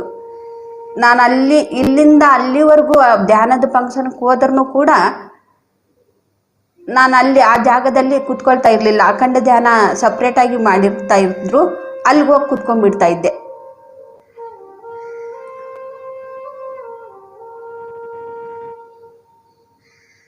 ನನ್ನ ಒಳ ಮನಸ್ಸು ಏನು ಹೇಳ್ತಾ ಇದೆ ಅದನ್ನೇ ನಾನು ಮಾಡಬೇಕು ಅಂತ ನನಗೆ ಈ ರೀತಿ ಧ್ಯಾನ ಮಾಡಿನೇ ನಾನು ತಿಳ್ಕೊಂಡಿರೋದು. ಯಾಕೆಂದರೆ ಮನಸ್ಸಿಗೆ ನಾವು ಯಾರು ಬೇರೆಯವರು ಏನು ಹೇಳ್ತಾರೆ ಅದನ್ನೇ ನಾನು ಮಾಡಬೇಕು ಅಂತೇಳಿ ಮನಸ್ಸು ಆ ರೀತಿ ತಗೊಂಡ್ಬಿಟ್ಟಿರತ್ತೆ.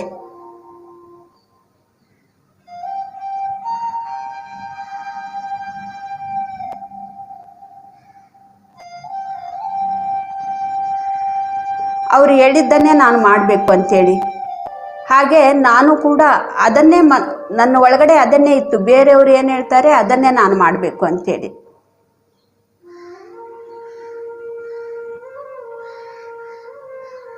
ಆಗ ನನ್ನ ಒಳ ಮನಸ್ಸು ಅದು ಏನು ಕೇಳಬೇಡ, ಏನು ಮಾಡಬೇಡ, ಏನು ನೋಡಬೇಡ, ಸುಮ್ಮನೆ ನಿನ್ನ ಜೊತೆಗೆ ನೀನಿರು ಅಂಥೇಳಿ ಈ ರೀತಿ ನನಗೆ ಒಂದು ಸತಿ ಕೈ ಕಾಲು ಕಟ್ಟಾಕಿ ಹೆಂಗೆ ಕುಂದಿರ್ತಾರೆ ನೋಡಿ ಮಕ್ಕಳಿಗೆ, ಕೇಳದೆ ಇದ್ರೆ ಆ ರೀತಿ ನನಗೆ ಕುಂದಿರ್ಸ್ಬಿಡ್ತಾ ಇತ್ತು. ಎಲ್ಲೂ ಹೋಗ್ಬೇಡ, ಇಲ್ಲೇ ಕೂತ್ಕೋ ಅಂತೇಳಿ.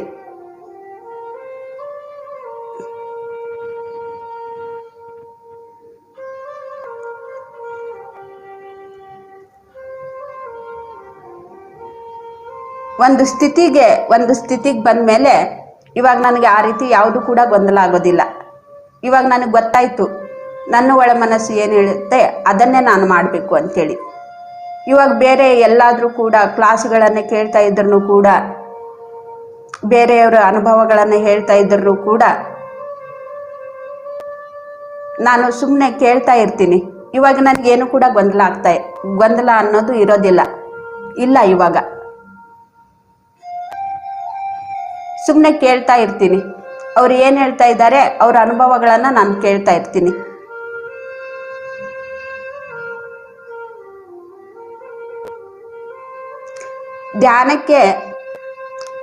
ಧ್ಯಾನಕ್ಕೆ ಬಂದಾಗ ಆವಾಗ ಒಂದು ಪ್ರವಚನ ಕೇಳೋದಕ್ಕೂ ಇವಾಗಿನ ಒಂದು ಸ್ಥಿತಿಯಲ್ಲಿ ಇದ್ದು ಇವಾಗಿನ ಒಂದು ಪ್ರವಚನ ಕೇಳೋದಕ್ಕೂ ತುಂಬ ವ್ಯತ್ಯಾಸ ಇದೆ ಫ್ರೆಂಡ್ಸ್.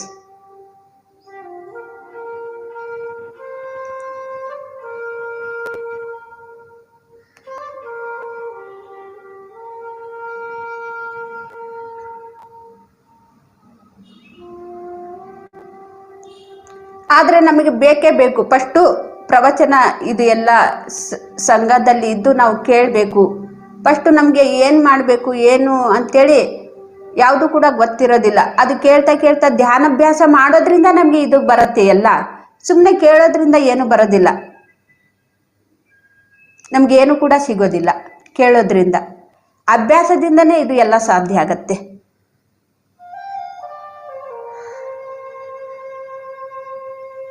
ನಾನು ಕೂಡ ಪ್ರವಚನವನ್ನು ಕೇಳ್ತಾ ಇದ್ರೆ ನಾನು ಇದುವರೆಗೂ ಕೂಡ ನಾನು ಕೇಳ್ತಾನೆ ಇರ್ತಾ ಇದ್ದೆ.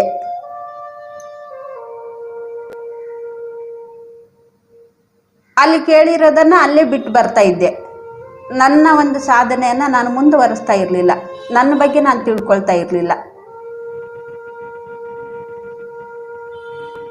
ಸಾಧನೆಯಿಂದನೇ ನಾವು ಕೇಳ್ತಾ ಇರಬೇಕು. ಎಲ್ಲರ ಅನುಭವಗಳನ್ನು ನಾವು ಕೇಳ್ತಾ ಇದ್ರೆ ಅವ್ರಿಗೆ ಆ ರೀತಿ ಅನುಭವ ಆಗ್ತಾ ಇದೆ ಅಷ್ಟೇ ಅನ್ಕೊಳ್ತೀವಿ ನಾವು. ಆದರೆ ಅದೇ ಫಸ್ಟ್ ಧ್ಯಾನಕ್ಕೆ ಬಂದಾಗ ನಾವು ಇನ್ನೊಂದು ರೀತಿಯಲ್ಲಿ ಅವ್ರಿಗಾಗ್ತಾ ಇದೆ ಅನುಭವ, ನನಗೆ ಯಾಕೆ ಆಗ್ತಾ ಇಲ್ಲ. ಅವರು ಆ ರೀತಿ ಚೆನ್ನಾಗಿ ಮಾತಾಡ್ತಾ ಇದ್ದಾರೆ, ನಾನು ಯಾಕೆ ಚೆನ್ನಾಗಿ ಮಾತಾಡ್ತಾ ಇಲ್ಲ. ಈ ರೀತಿನೂ ಕೂಡ ಕೆಲವ್ರಿಗೆ ತೊಂದರೆ ಆಗ್ತಾ ಇರತ್ತೆ.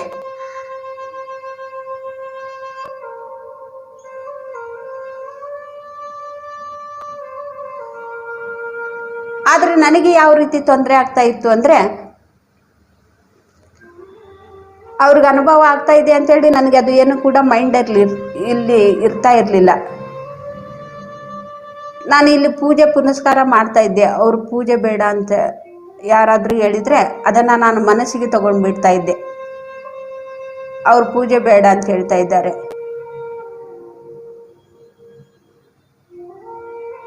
ಅವ್ರು ಬಿಟ್ಟಿದ್ದಾರೆ, ಅವ್ರು ಹೇಳ್ತಾ ಇದ್ದಾರೆ, ಆದರೆ ನಾನು ಇನ್ನೂ ಬಿಟ್ಟಿಲ್ಲ, ಅದನ್ನು ಹೇಗೆ ಬಿಡಬೇಕು ಅಂಥೇಳಿ.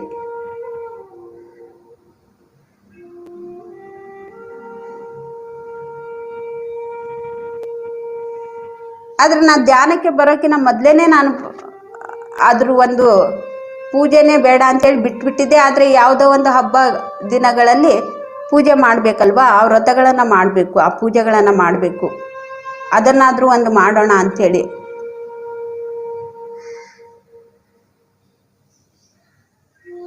ಧ್ಯಾನಕ್ಕೆ ಬಂದಾಗ ನಾನು ನಮ್ಮ ಇಲ್ಲಿ ಅಶ್ವತ್ಥಕಟ್ಟೆಯಲ್ಲಿ ಅಯ್ಯಪ್ಪ ಸ್ವಾಮಿ ದೇವಸ್ಥಾನ ಅಶ್ವತ್ಥಕಟ್ಟೆ, ಅಲ್ಲಿ ನಾನು ಒಂದು ವ್ರತವನ್ನು ಹಿಡಿದಿದ್ದೆ 5 ವರ್ಷ ಮಾಡಬೇಕಂತೇಳಿ. ಅದು 5 ವರ್ಷ ಇನ್ನೂ ಕಂಪ್ಲೀಟ್ ಆಗಿರಲಿಲ್ಲ. 5ನೇ ವರ್ಷಕ್ಕೆ ನನಗೆ ಇದು ಧ್ಯಾನ ಸಿಕ್ತು. ಧ್ಯಾನ ಸಿಕ್ಕಾಗ್ಲೇ ಆ ವ್ರತ ಅಲ್ಲಿಗೆ ಲಾಸ್ಟು, ಅದನ್ನೇ ನಾನು ಲಾಸ್ಟ್ ಮಾಡಿಬಿಟ್ಟಿದ್ದೀನಿ. ಮತ್ತೆ ಅದು ಆ ವ್ರತನೂ ಕೂಡ ನಾನು ಕಂಪ್ಲೀಟಾಗಿ ಮಾಡಲಿಲ್ಲ. ಧ್ಯಾನ ಯಾವಾಗ ಸಿಕ್ತು ಅದು ಬಿಟ್ಟೆ ನಾನು. 5ನೇ ವರ್ಷಕ್ಕೆ, 4ನೇ ವರ್ಷ ಕಂಪ್ಲೀಟ್ ಆಗಿತ್ತು, 5ನೇ ವರ್ಷಕ್ಕೆ ನಾನು ಧ್ಯಾನಕ್ಕೆ ಬಂದೆ. 5ನೇ ವರ್ಷಕ್ಕೆ ಯಾವಾಗ ಧ್ಯಾನಕ್ಕೆ ಬಂದೆ, ಅದು ಇನ್ನೂ ಇದೇ ಒಂದು ಸಮಯದಲ್ಲಿ ಶ್ರಾವಣ ಮಾಸದಲ್ಲೇ ಅದು ಅಶ್ವತ್ಥಕಟ್ಟೆಗೆ ನಾನು ಹೋಗ್ತಾ ಇದ್ದೆ. 5ನೇ ವರ್ಷ.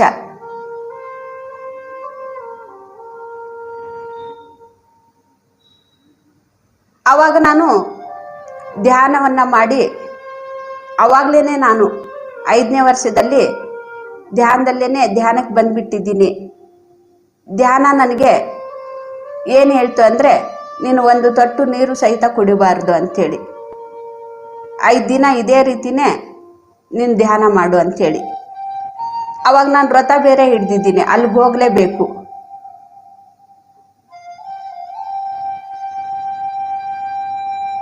ಒಂದು ತೊಟ್ಟು ಕೂಡ ನಾನು ನೀರು ಕುಡಿದೇನೆ 5ನೇ ವರ್ಷದಲ್ಲಿ ನಾನು ಅದನ್ನು ವ್ರತವನ್ನು ಮಾಡಿದ್ದೀನಿ. ವ್ರತ ಅಂದರೆ ಅಲ್ಲಿ ಪೂಜೆ ನಿಂತೋಯ್ತು, ಇಲ್ಲಿ ಧ್ಯಾನ ಹೆಚ್ಚಾಯಿತು.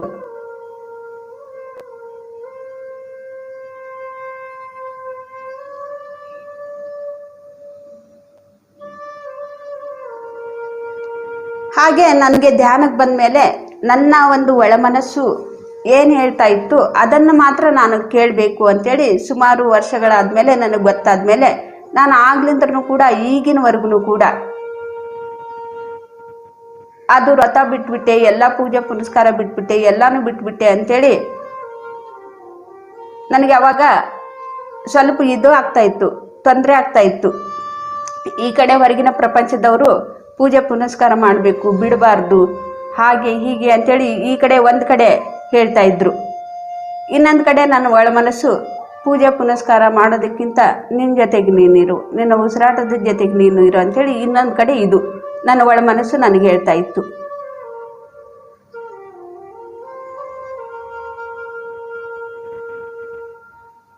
ಒಂದು ಕಡೆ ಆಧ್ಯಾತ್ಮಿಕ ಒಂದು ಪ್ರವಚನ ಕೇಳ್ತಾ ಇದ್ದೆ, ಇನ್ನೊಂದು ಕಡೆ ಈ ಪ್ರಾಪಂಚಿಕದ ಪೂಜೆ ಪುನಸ್ಕಾರಗಳಿಗೆಲ್ಲ ಹೋಗ್ತಾ ಇದ್ದೆ. ನಮ್ಮ ಜನಗಳು ಇವಾಗ ಇಂಥ ಒಂದು ಸಮಯದಲ್ಲಿ ಸತ್ಯನಾರಾಯಣ ಪೂಜೆ ಅದನ್ನೆಲ್ಲ ಮಾಡ್ತಾರೆ.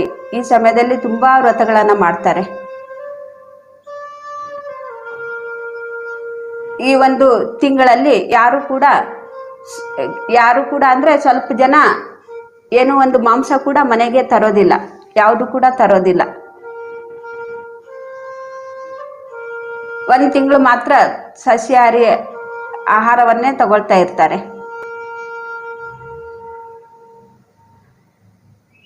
ಈ ರೀತಿ ಒಂದು ಕಡೆ ಈ ಒಂದು ಪ್ರಾಪಂಚಿಕದಲ್ಲಿ ಈ ಬಂಧು ಬಳಗದ ಜೊತೆಗೆ ಸೇರಿಕೊಂಡು ಈ ಕಡೆ ಪೂಜೆ ಪುನಸ್ಕಾರ ಹಾಗೆಲ್ಲ ಬಿಡಬಾರ್ದು, ಮಾಡಬೇಕು ಅಂತೇಳಿ ಅವರು ಒಂದು ಕಡೆ ನನಗೆ ಹೇಳ್ತಾ ಇದ್ರು. ಈ ಕಡೆ ನನಗೆ ಒಳ ಮನಸ್ಸು ಧ್ಯಾನದಲ್ಲಿ ಅದು ಯಾವುದು ಕೂಡ ಬೇಡ, ಧ್ಯಾನ ಮಾಡು ಅಂಥೇಳಿ ಇದನ್ನ ತಿಳ್ಕೊಳ್ಳೋದಕ್ಕೆ ನನಗೆ ಸಮಯ ಬೇಕಾಯಿತು.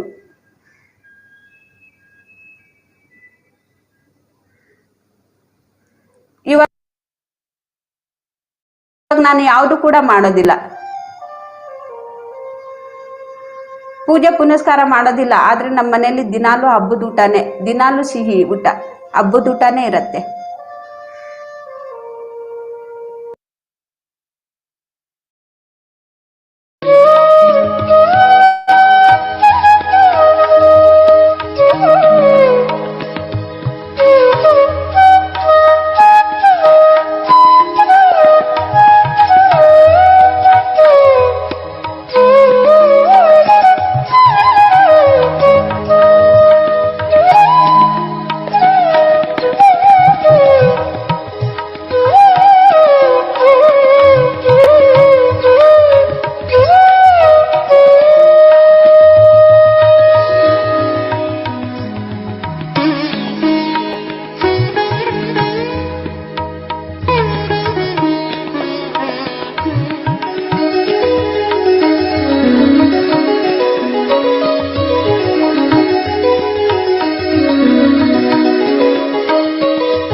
ಮಾಡೋದಿಲ್ಲ,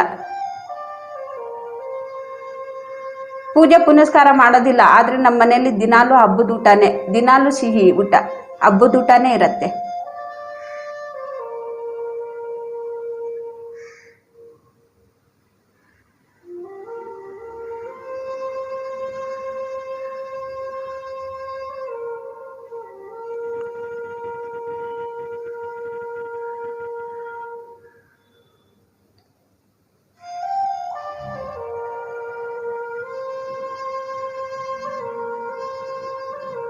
ನಾವು ಇಲ್ಲಿ ಏನು ಮಾಡಬೇಕಂದ್ರೆ ಹೆಚ್ಚು ಹೆಚ್ಚು ಸಾಧನೆಯನ್ನು ಮಾಡಬೇಕು. ನಮ್ಮ ಉಸಿರು ಎಂಬ ಗುರುವಿನ ಜೊತೆಗೆ ನಾವು ಇರಬೇಕು ಫ್ರೆಂಡ್ಸ್.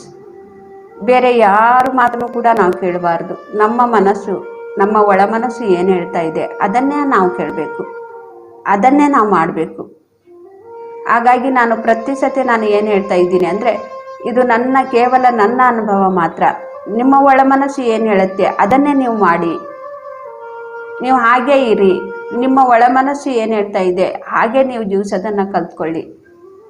ಅಲ್ಲೇ ನಾವು ಸಮಾಧಾನದಿಂದ ಇರ್ತೀವಿ, ಆವಾಗಲೇ ನಮ್ಮ ಮನಸ್ಸು ಸಮಾಧಾನವಾಗಿರತ್ತೆ.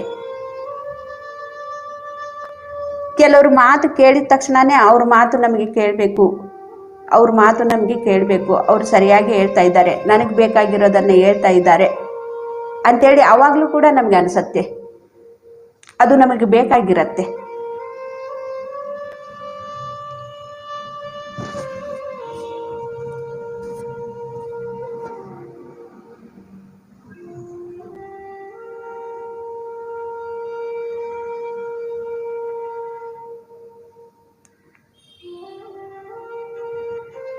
ಕೇವಲ 1 ನಿಮಿಷ.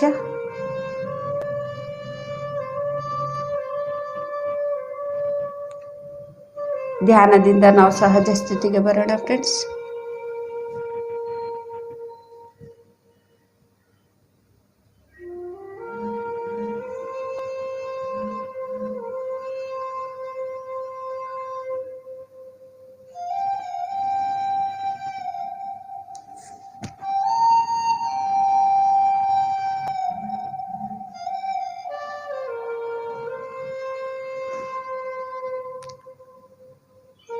Thirty seconds, 10 seconds. ಧ್ಯಾನದಿಂದ ನಾವು ಸಹಜ ಸ್ಥಿತಿಗೆ ಬರೋಣ.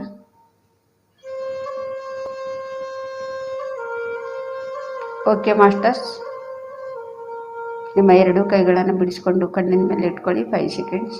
5 4 3 2 1 0. ನಿಮ್ಮ ಕೈಗಳನ್ನೇ ನೋಡ್ತಾ ಕಣ್ಣು ಬಿಡಿ. ಈ ಧ್ಯಾನವನ್ನು ತಿಳಿಸ್ಕೊಟ್ಟಂತಹ ಗುರುಜಿ ಬ್ರಹ್ಮಶ್ರೀ ಪಿತಾಮಹ ಪತ್ರಿಜಿಯವರಿಗೆ ಮತ್ತು ಮಾತಾ ಸ್ವರ್ಣಮಾಲಾ ಪತ್ರಿಜಿಯವರಿಗೂ ಕೂಡ ನಾವು ಧನ್ಯವಾದಗಳನ್ನು ತಿಳಿಸೋಣ ಚಪ್ಪಾಳೆ ಮುಖಾಂತರ. ಇಲ್ಲಿ ಬಂದಂತಹ ಎಲ್ಲ ಆತ್ಮಬಂಧುಗಳಿಗೂ ಕೂಡ ನಾನು ಧನ್ಯವಾದಗಳನ್ನು ತಿಳಿಸ್ತಾ ಇವತ್ತಿನ ಕ್ಲಾಸ್ ಮುಗಿಸ್ತಾ ಇದ್ದೀನಿ. Thank you masters, thank you.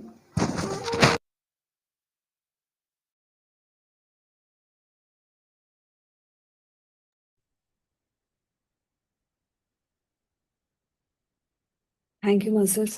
ಎಲ್ಲರಿಗೂ ತುಂಬಾ ಧನ್ಯವಾದಗಳು. ಮತ್ತೊಮ್ಮೆ ಎಲ್ಲರಿಗೂ ವರಮಹಾಲಕ್ಷ್ಮಿ ಹಬ್ಬದ ಹಾರ್ದಿಕ ಶುಭಾಶಯಗಳು.